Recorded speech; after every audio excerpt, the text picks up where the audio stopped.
पण पुढच्या महत्त्वाच्या बातमीकडे केंद्र सरकार आणि राज्यानं मदतीचा निर्णय घेतल्यास एसटीला दरवाढ करता येणार नाही असं प्रताप सरनाईक यांनी म्हटलंय।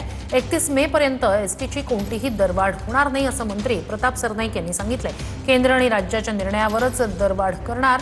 केंद्र आणि राज्यानं कोणतीही मदत न केल्यास दरवाढ अटळ असल्याचं परिवहन मंत्री प्रताप सरनाईक यांनी सांगितलंय।